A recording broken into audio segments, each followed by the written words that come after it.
Okay, so after a little bit of tinkering, I got it to work, and the tinkering consisted of me just adding more proxies to the list.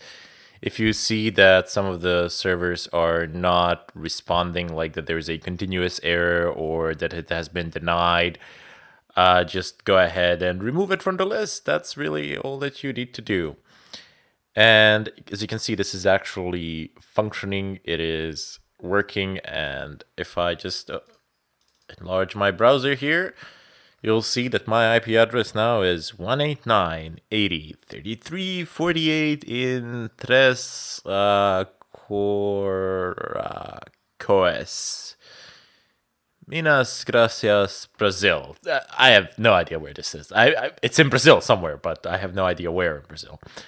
Anyway, I can tell you for a fact, as you have seen from before, this is not my real IP address, and this is not the place from where I'm actually coming from. However, and you can see even my language settings have been changed by default and all the other things, and that is how you can basically change your IP address out there on the internet.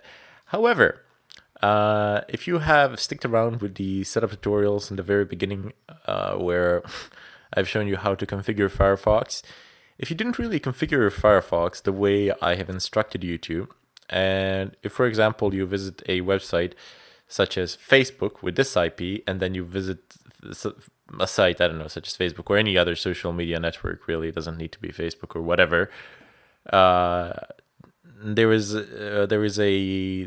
there are cookies that each browser is assigned, and they will basically know that it's again you coming from the same place.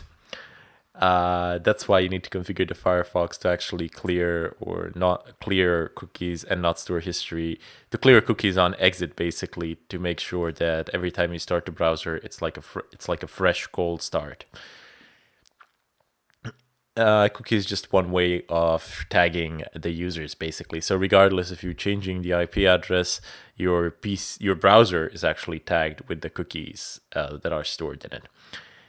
Anyway, the countermeasure for that is in the very first chapters in the setup. I'm going to go ahead and bid you farewell here, and in the follow-up tutorial, I'm going to go ahead and show you how you can actually set up a proxy server for yourselves, and then we're going to go ahead and connect to it and see what happens then. What sort of information are we able to see?